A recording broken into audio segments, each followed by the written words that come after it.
Hello again guys, welcome back to the channel. In today's video we are taking a look at the recently released Orbx Edgley EA-7 Optica. The aircraft was released over the weekend. It came as a little bit of a surprise. Apparently Orbx was able to accelerate the release schedule as a result of Sim Update 4.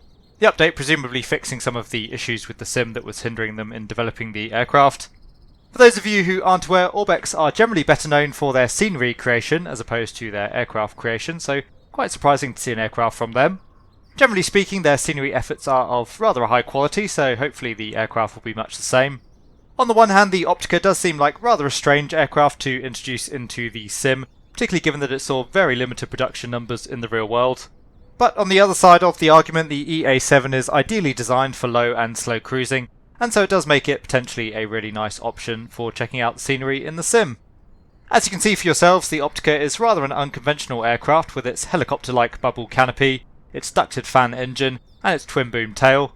I suppose in that respect the Optica is a bit of a design classic, as even today it looks just as unusual and modern as it did 40 years ago. Anyway, I can't say that I've ever flown an aircraft very much like this, but as usual we'll put the aircraft through its paces in a full review and see what we find. For the flight today we'll be departing out of Old Sarum Airfield, which is where the original Optica production line existed, and we'll be taking a very short hop over to the airfield of Compton Abbas via the towns of Salisbury, Tisbury and Shaftesbury. As usual, throughout the review we'll try and get a good feel for the product, taking a look at both the internal and external modelling and texturing. We'll try and get a good feel for the flight model and how the aircraft performs versus the real world checklists.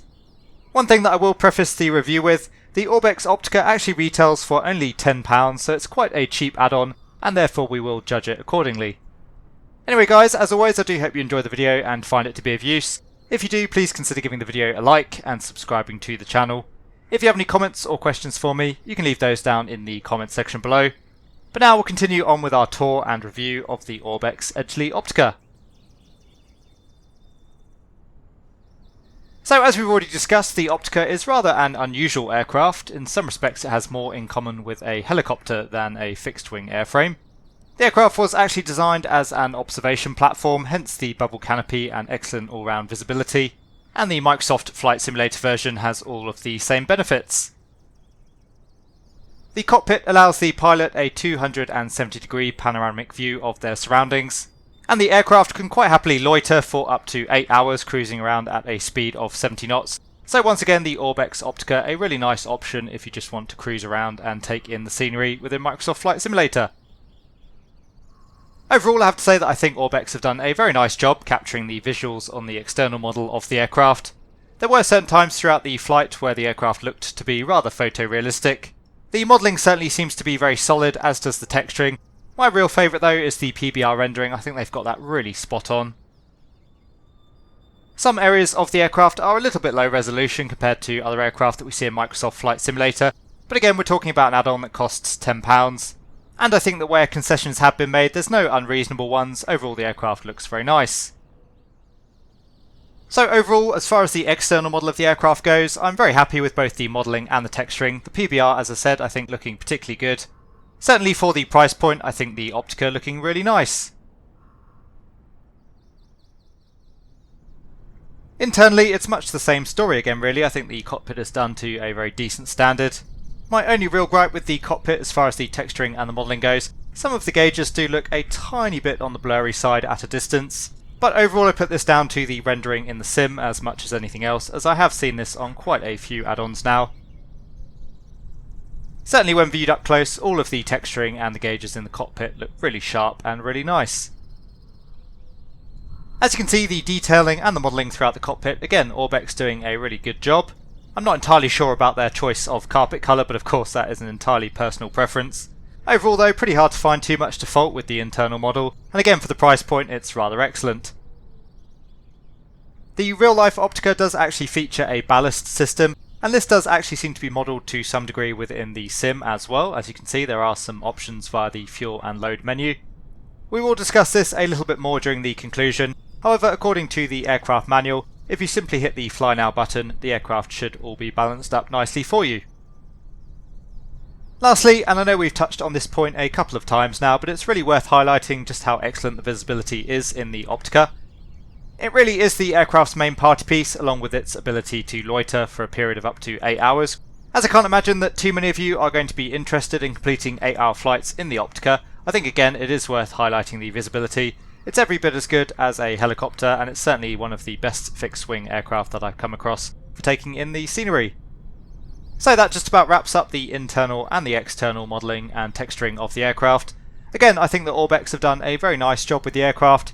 Really at any price point it's done to a decent standard, but for £10 it's well above and beyond what one would hope for. So welcome to the cockpit of the Edgley EA-7 Optica. Once again, as you can see, one of the real strengths of the aircraft is the rather excellent 270 degree visibility. Rather unusual for a fixed wing aircraft, and a really nice aircraft once again for exploring the wonderful scenery in Microsoft Flight Simulator. Anyway, to do that we'll need to get the aircraft in the air, so we'll run the before start checklist. Battery can come on. Strobe light is off, navigation lights on.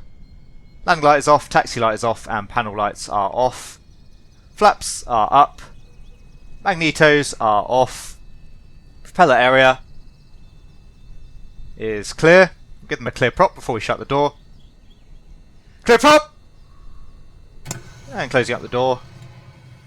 As you can hear, rather a futuristic sounding door there. Anyway, fuel tank valve shut-off levers can go to the open position. One thing I noticed very quickly, you may have done as well, there's very little in the way of cockpit sounds, both in terms of the controls and the switches. The door and the flight controls themselves are two of the only exceptions there. Personally, I do find that a little bit disappointing. Again, going off the price point for the add-on, I'll definitely give it a little bit of leeway, but as I mentioned in other reviews, I really like to hear cockpit sounds. I think it really adds to the immersion. And generally, again, it just shows that extra level of polish on a product. Anyway, the fuel selector will start on the left tank. Fuel pump can come on. Mixture can go to fully rich. Magnetos can go to both. Brakes are tested and set. So we can engage the starter. And we have a good start. Just bringing in the throttle, we'll idle around 1000 RPM. Engine gauges, so we have good oil pressure, and the generator switch can come on. After start, altimeter is set, transponder will set to standby. Compass showing a heading on the directional gyro there of about 150 degrees, and the same on the compass. Flaps are set to 0, and elevator trim is set to neutral. We'll make sure we're squawking 7000. We'll tune up traffic. It's 123.2.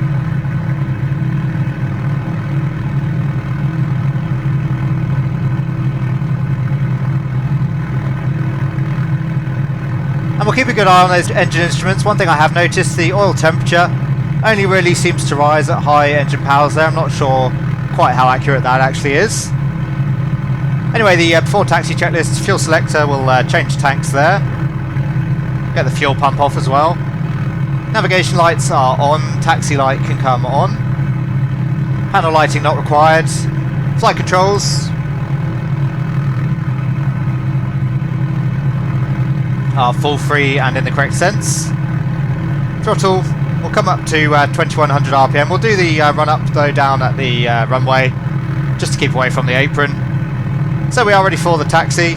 Be departing out to the south off runway 24. Not much wind around here today. Echo Golf, Lima Sierra traffic Golf, India Tango Bravo Sierra is taxiing to runway 2. And actually I think we will turn the panel lights on. It's a little bit dark in here at the moment, so that should help you guys see what's going on. Anyway, all clear on the apron, park brake can come off. We won't taxi all the way down to the threshold for 2.4, we're not going to need much of a takeoff run in the Optica anyway. So just to save on the taxi time, we'll depart roughly midway along runway 24. Overall the aircraft taxis very nicely. There's not much in the way of any sort of feedback or vibrations. There is a little bit of sound there, as you can hear, but very easy to taxi, very responsive on the rudder pedals.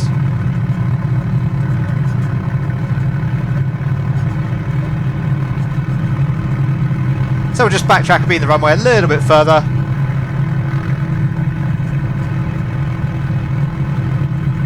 That should be more than enough for the takeoff run in the Optica, as I say.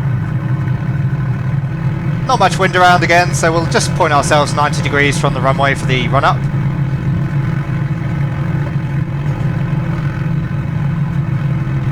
And back on the brakes, park brake can come on. So for the run-up itself, we want to come up to 2100 RPM. And keep a good eye on that oil temperature. You'll notice it doesn't really move from minimum deflection until we get right up to 2100.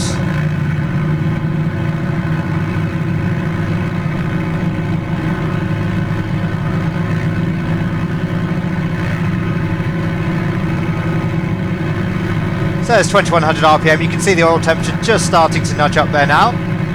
We'll check the magnetos.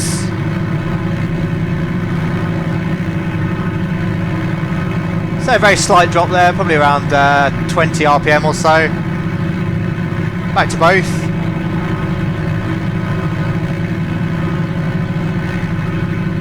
And checking the other mag. Again the same, a very small drop. And back to both. So mags are within limits, we'll come all the way back to idle power.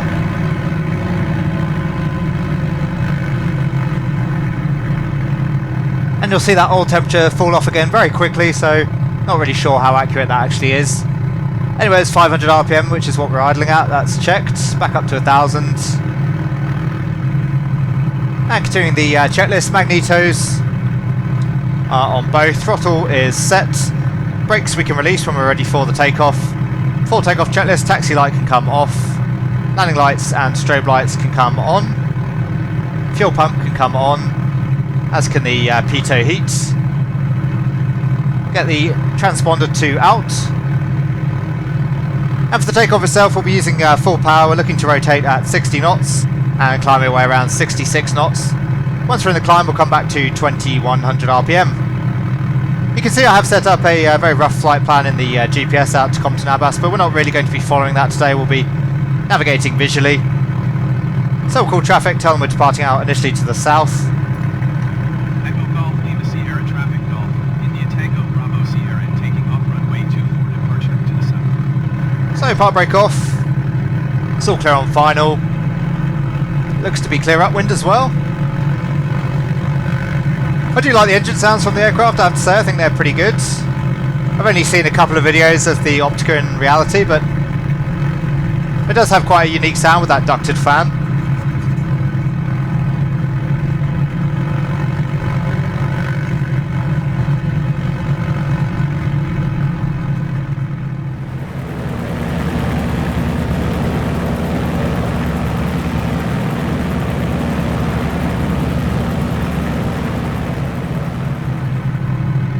So we are all set and ready for the departure. We're looking for a heading of 202 initially out towards the town of Salisbury, and once we're over Salisbury we'll turn out towards the west.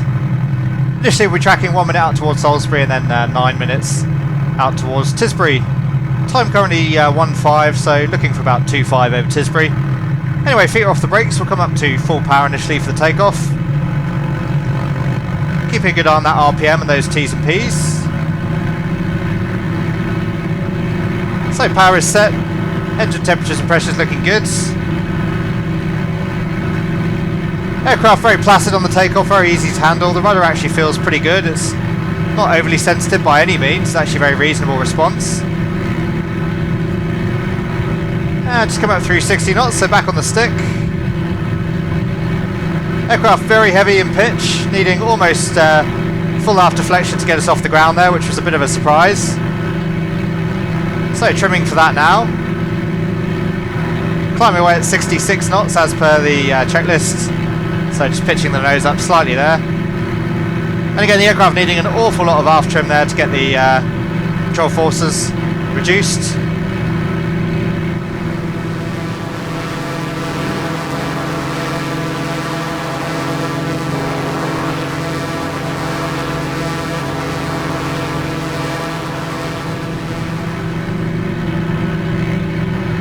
There's Salisbury Cathedral just out at our 11 o'clock. And we'll come back now to 2100 RPM for the climb.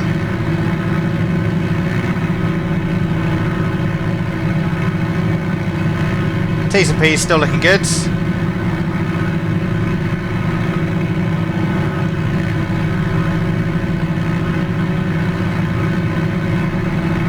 Aircraft also feeling quite left wing heavy. I'll try and trim that out with a bit of rudder trim.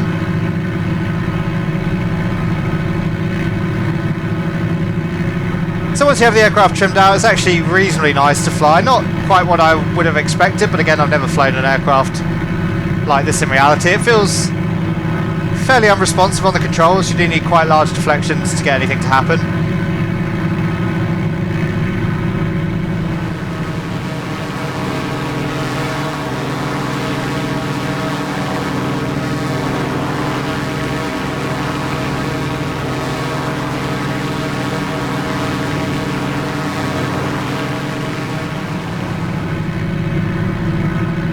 Get the fuel pump off. Same for the landing lights. And we'll climb up to around 2,000 feet, I think, this morning.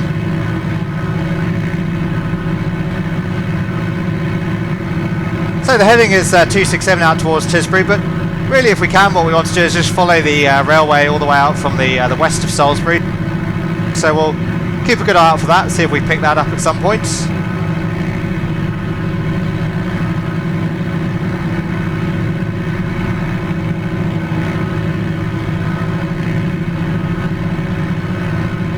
Got my hands off the controls at the moment, and now that we're trimmed, it's more or less staying where I put it. So again, a nice aircraft cruising around.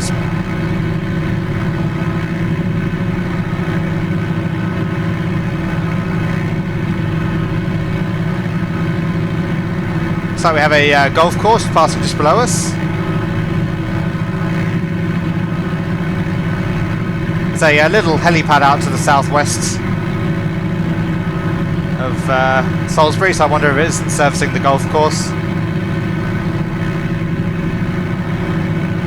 So that might even be Salisbury Racecourse down there. We'll go take a look.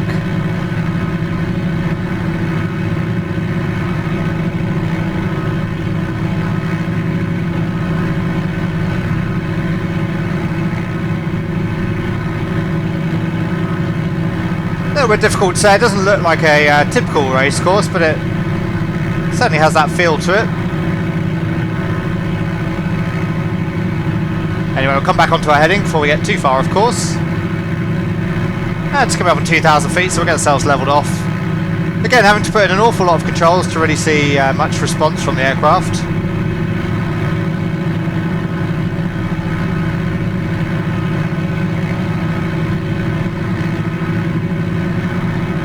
And we'll come back on the power. We'll set up for a cruise speed of around 70 knots.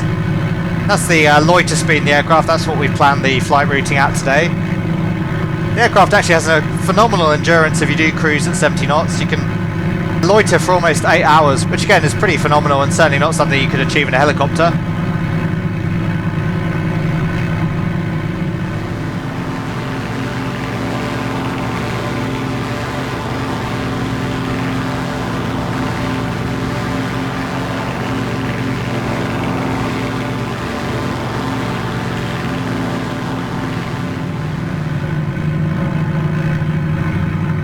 So we come all the way back to around 1800 RPM at the moment, and as you can see, still managing around 80 knots. We'll stay there for now, it's close enough.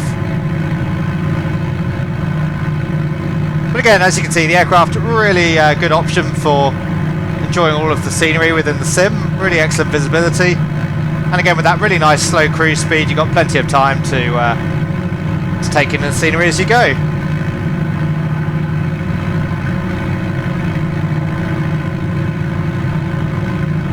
Another 2 minutes now to run out towards Tisbury. I'm wondering if this isn't the A30 road below us.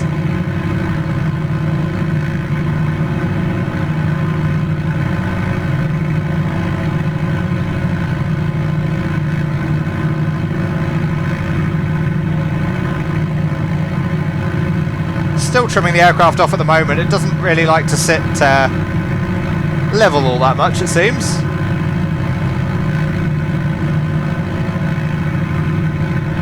So perhaps just a little bit more of a handful than I'd initially anticipated.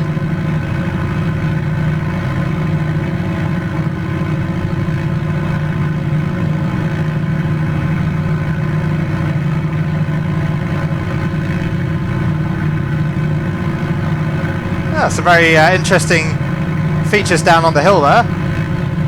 That's very cool. Not quite sure what that is. Really interesting.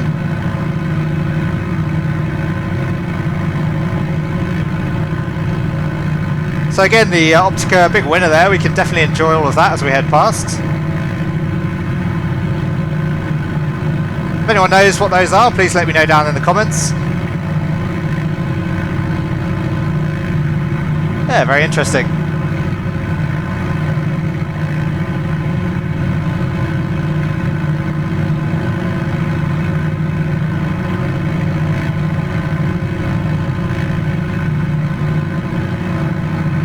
I think we've got Tisbury just off our 1 o'clock.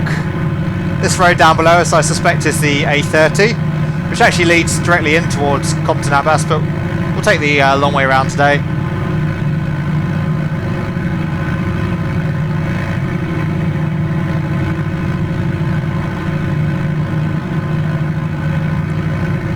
Got 1 more minute to run out towards our waypoints.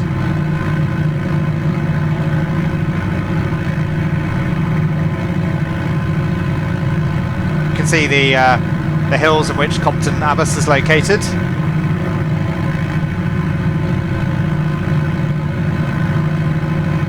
So in roll the aircraft is stable, as I say. It does have a left wing heavy tendency, but you can quite easily trim that out. But in pitch actually it's a bit more of a handful.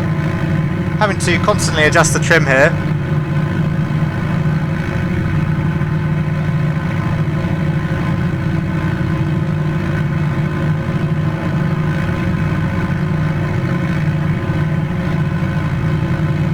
Anyway, time's 2.5, so we should be coming up on Tisbury, which we are.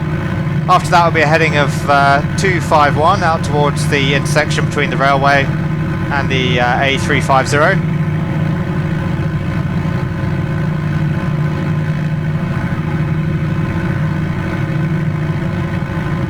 Should have the railway just down below us. In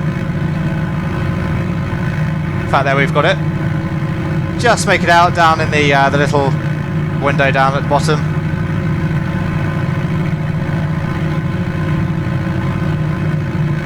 So we'll just follow the railway through Tisbury, continue to follow that out towards the intersection with the A350. We're about 1 minute late on flight plan time at the moment.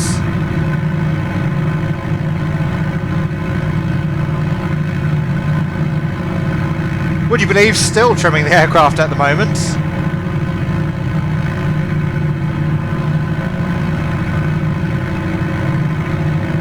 So the trim obviously not very sensitive, but I do prefer that in an aircraft as opposed to an overly sensitive trim where you can never quite get the aircraft level.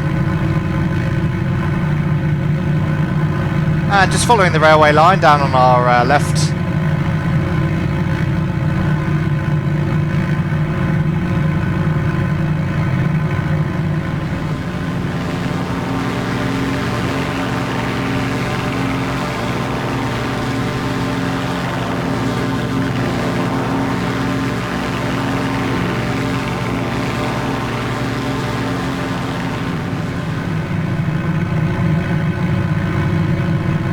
So as we said, this is the town just off the nose, and Compton Abbas just out towards the southeast of that.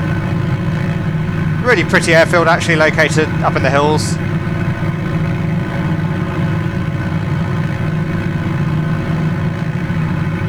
Anyway, we'll carry out our descent checklist, so landing light can come on. Throttle is as required, trim is as required. We'll change over the fuel tanks. As you can see, we burn about 1/8 of a tank there on the right.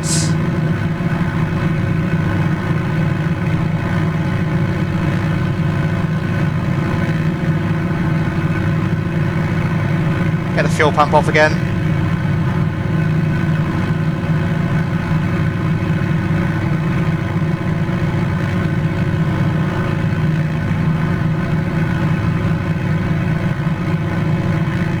start keeping now a really good eye out for the airfield.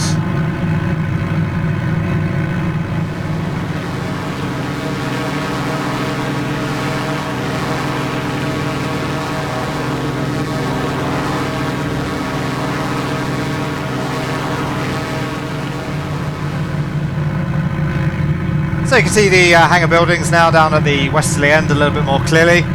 Just coming up on the threshold for runway 08 at the moment.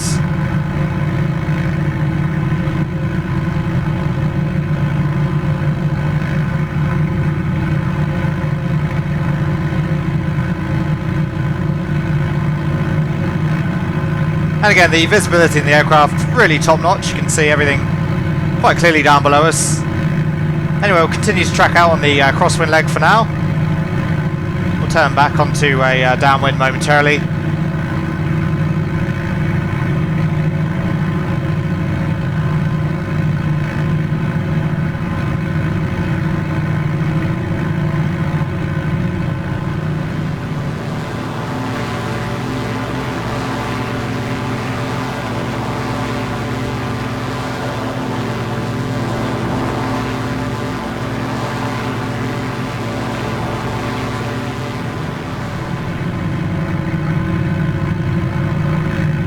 Anyway, we'll start turning onto our downwind.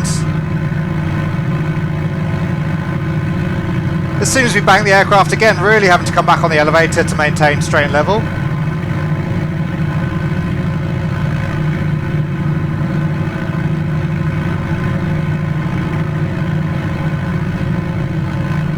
So we'll call downwinds.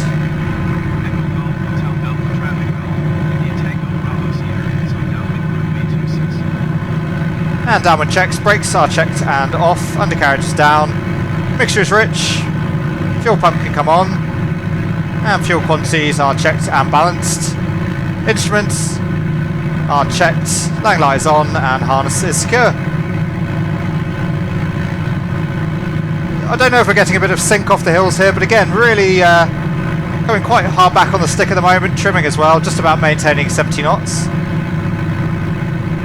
Just track outbound on our downwind ever so slightly longer, and then we'll start turning onto base.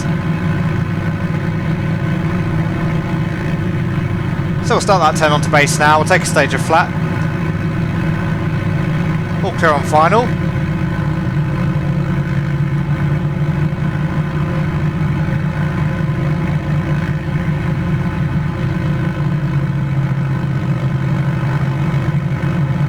Pitching the nose down, making sure that speed doesn't go too low there.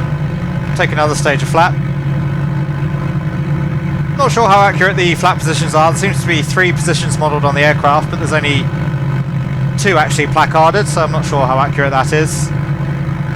One last check on final.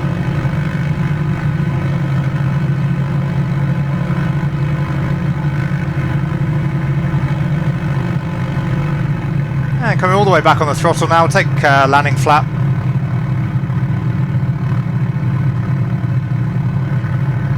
Cool, final. Echo Golf Hotel Alpha Traffic Golf, India Tango Bravo Sierra is on final runway 26 to land. So pitch is full fine, undercarriage is down, flaps are set. Landing clearance is not required, the runway is clear. As you can see, there's a very helpfully placed tree just out to the right of the threshold of runway 26, so we'll just come out slightly to the left of the centre line and actually stay a little bit high. We'll land a bit long just to clear the tree. Back at idle throttle now, and the aircraft maintaining about 70 knots, doing about 800 feet per minute rate of descent at the moment.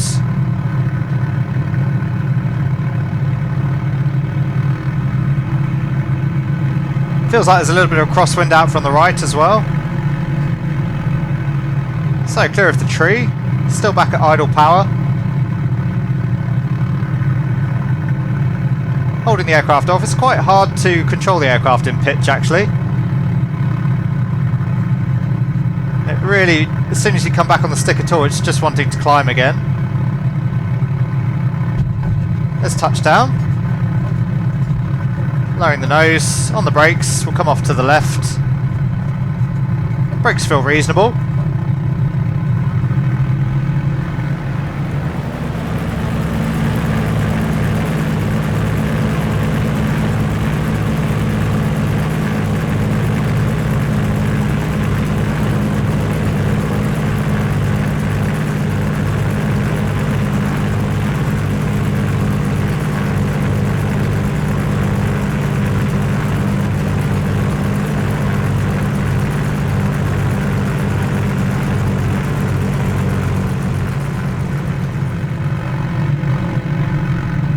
So all clear on the left.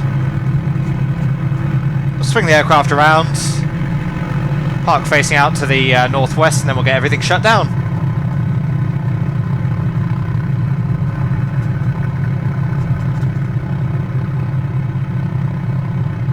So park brake on, back up to 1000 RPM. And we'll carry out the after landing checks, so fuel pump off, flaps up. Just wait for the flaps to run back to 0. And the flaps are up. Transponder can go off. Taxi lights we didn't turn on, but we'll get the landing light and the strobe lights off. And for the shutdown, parking brake is set, throttle back to idle. Elevator trim is neutral. Taxi light is off, generator can come off. Mixture set to idle cutoff.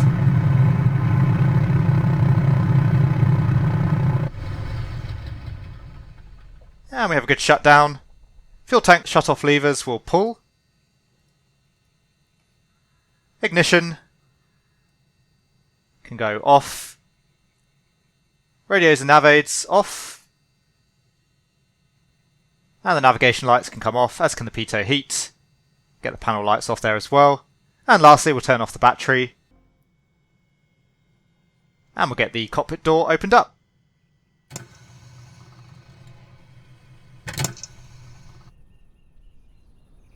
So there you go guys, I hope you enjoyed our little outing in the Optica. Once again, a very unusual and interesting aircraft. It's nice to see something a little bit different in the sim. Overall, my opinions on the product at the moment are somewhat mixed. As usual, for the conclusion, we'll start with the negative points and we'll work our way through to the positives of the product. So for me, the biggest and single most disappointing aspect of the aircraft is definitely the flight model. Again, I haven't flown the Optica in the real world. I can't imagine that too many people actually have. If I was a betting man, I would have to say that there's currently something a little bit off with the aircraft's behaviour in pitch. I would expect, given the aircraft's designed nature of operations, that the airframe would be a much more stable one than we seem to get currently in the sim. Generally speaking, the aircraft didn't feel too bad in terms of roll and yaw, although again the behaviour was somewhat different from what I was expecting. As I mentioned, the aircraft is initially quite left-wing heavy, although it's quite easy to trim that out and then the aircraft does become much more stable in roll. But in pitch, I found myself throughout the flight trying to adjust the trim for straight and level flight. We never really got there. I was constantly having to make rather large adjustments on both the controls and the trim. Again, I couldn't really get the aircraft balanced and happy in straight and level flight. For the takeoff, we needed a really large deflection on the stick even to get the nose up. And similarly, on the approach, the aircraft's pitch and power coupling just felt very off.